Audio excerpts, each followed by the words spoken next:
Good morning everyone. कैसे हो आप लोग स्टूडेंट्स? कल के क्लास में मैंने आपको कॉन्टिन्यूअस चार्ज डिस्ट्रीब्यूशन के विदिन आपको पढ़ाया था। लीनियर चार्ज डिस्ट्रीब्यूशन के ड्यू किसी पॉइंट चार्ज पर लगने वाला electric force, surface charge distribution के ड्यू किसी पॉइंट चार्ज पर लगने वाला इलेक्ट्रिक फोर्स। उसके बाद से मैंने आपको बताया था वॉल्यूमेट्रिक चार्ज के ड्यू किसी पॉइंट चार्ज पर लगने वाला इलेक्ट्रिक फोर्स। अब आज की क्लास में मैं फिर से उपस्थित हूँ आपके साथ इलेक्ट्रिक डाइपोल। मैंने आपको जैसे प्रॉमिस किया था कि in next class I will teach you electric dipole. So first of all students, हम ये जानते हैं क्या कि इलेक्ट्रिक डाइपोल क्या होता है। तो बहुत सिंपल चीज़ है। इसमें हम ये कहते हैं क्या कि a system which consist of two electric charges of equal magnitude but opposite character separated to each other by a very least distance is called electric dipole. तो क्या बताया मैंने? इलेक्ट्रिक डाइपोल का डेफिनेशन सिस्टमेटिक है। तो हम ये कहते हैं क्या कि a system which consist of two electric charges of equal magnitude but opposite character and separated to each other is called electric dipole. जैसे मैंने यहाँ पर आपको फिगर में दिखाया है कि एक सिस्टम है जिसमें टू इलेक्ट्रिक चार्ज हैं, एक आपका पॉजिटिव चार्ज और एक आपका निगेटिव चार्ज। दोनों का मैग्नीट्यूड सेम है लेकिन इनका जो कैरेक्टर वो डिफरेंट है। मीन्स एक चार्ज पॉजिटिव है और दूसरा चार्ज निगेटिव है। इनके बीच का जो सेपरेशन है वह सेपरेशन 12 है and this separation is very list. Okay, तो एक बार फिर सुनेंगे कि कोई एक ऐसा सिस्टम जिस सिस्टम में टू चार्ज होते हैं, जिन दोनों चार्जों का मैग्नीट्यूड तो इक्वल होता है लेकिन इनका कैरेक्टर अपोजिट होता है। Means one is positive then another one is negative and also the separation between them is very very least। और इनके बीच का जो डिस्टेंस होता है, इनके बीच का जो गैप होता है वो बहुत क्या होता है, छोटा होता है। जैसे हम बहुत सारे एग्जांपल ले सकते हैं। जैसे हम कह सकते हैं कि H2O, अगर एग्जांपल हम एक लेते हैं H2O, तो H2O भी एक इलेक्ट्रिक डाइपोल को रिप्रेजेंट करता है। मैं लेता हूँ क्या NaCl, तो NaCl भी एक इलेक्ट्रिक डाइपोल को रिप्रेजेंट करता है। इलेक्ट्रिक डाइपोल को ए भी रिप्रेजेंट करता है। तो इस तरह से आप इलेक्ट्रिक डाइपोल समझे। अब उसके बाद अगला जो पॉइंट है, अगला पॉइंट मैं डिस्कस कर रहा हूं क्या, इलेक्ट्रिक फील्ड। तो इलेक्ट्रिक फील्ड क्या होता है, काफी अच्छे तरीके से फील्ड के बारे में हम चर्चा करते हैं।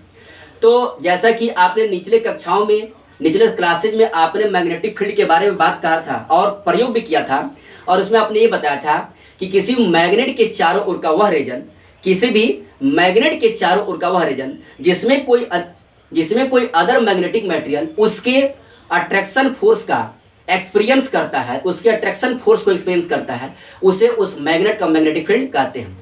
ठीक उसी प्रकार से हम यहाँ पर ये कहते हैं क्या कि किसी भी पॉइंट चार्ज के चारों ओर का वह रीजन, किसी भी पॉइंट चार्ज के चारों ओर का वह रीजन जिसमें कोई टेस्ट चार्ज इस दिए गए पॉइंट चार्ज के अट्रैक्शन फोर्स या रिपल्सन फोर्स को एक्सपीरियंस करता है, उसे उस दिए गए पॉइंट चार्ज का इलेक्ट्रिक फील्ड कहते हैं। तो एक बार फिर समझेंगे, द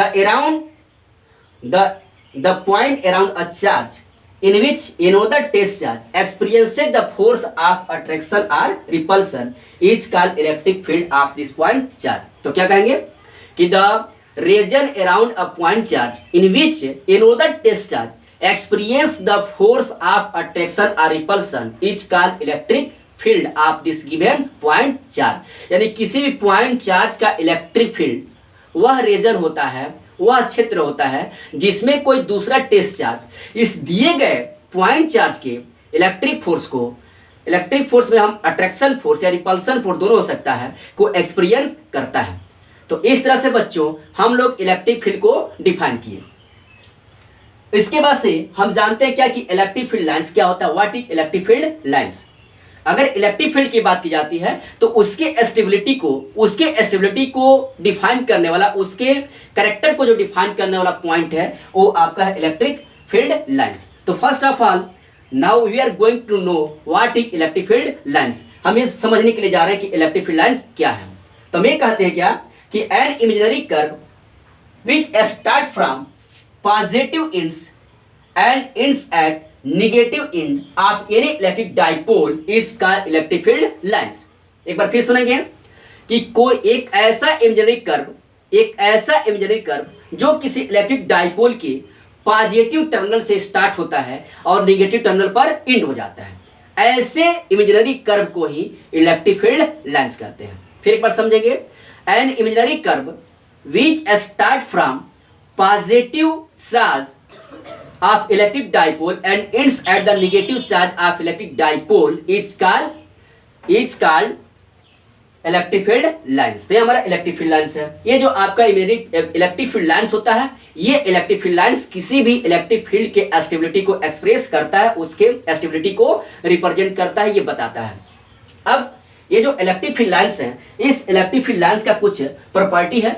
इस प्रॉपर्टी को हम जानते हैं कि इलेक्ट्रिक फील्ड लाइंस का प्रॉपर्टी क्या है।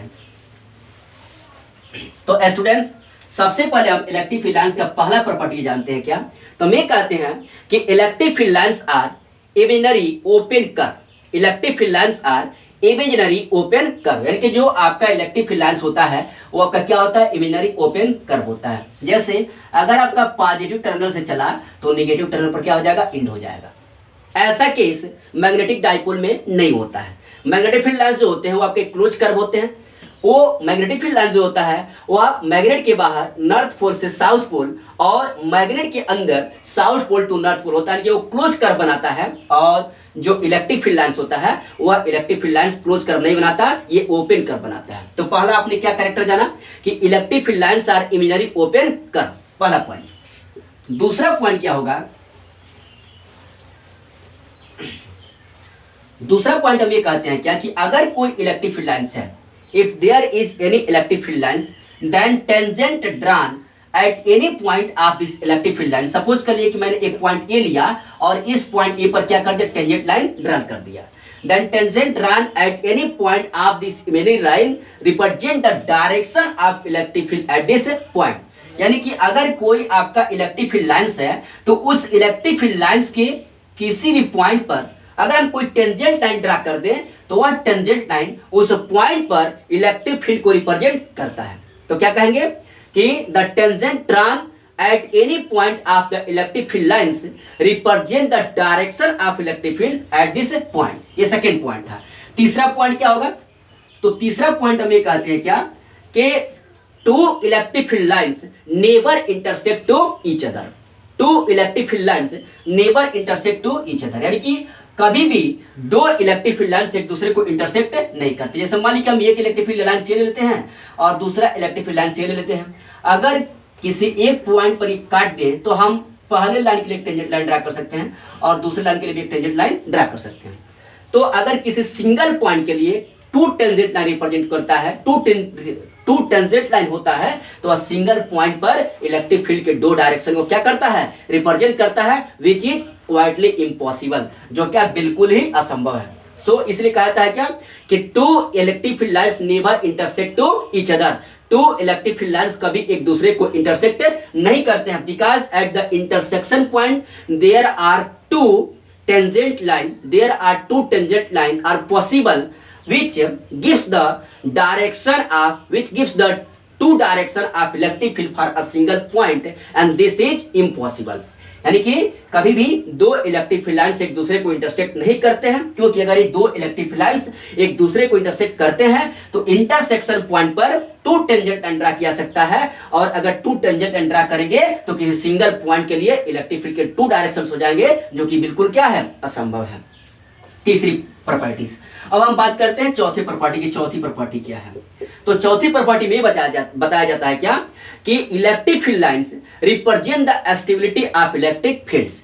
Electric field lines represent the stability of electric fields, यानी कि जो हमारे इलेक्ट्रिक फील्ड लाइंस होता है, यह इलेक्ट्रिक फील्ड लाइंस किसी भी इलेक्ट्रिक फील्ड के स्टेबिलिटी को रिप्रेजेंट करता है। मतलब अगर इलेक्ट्रिक फील्ड लाइंस डेंस है, जहां पर इलेक्ट्रिक फील्ड लाइंस डेंस है वहां पर इलेक्ट्रिक फील्ड का जो स्टेबिलिटी होता है वो अधिक होता है, और जहां पर इलेक्ट्रिक फील्ड लाइंस रेयरर होती जाती है, जैसे जैसे इलेक्ट्रिक फील्ड लाइंस रेयरर हो जाते हैं वहां पर जो इलेक्ट्रिक फील्ड की स्ट्रॉन्गनेस होती है, इलेक्ट्रिक फील्ड की जो स्टेबिलिटी होती है वह कम हो जाती है। तो स्टूडेंट्स, आज की क्लास में मैंने आपको बताया कि व्हाट इज इलेक्ट्रिक डाइपोल, उसके बाद से मैंने आपको बताया व्हाट इज इलेक्ट्रिक फील्ड।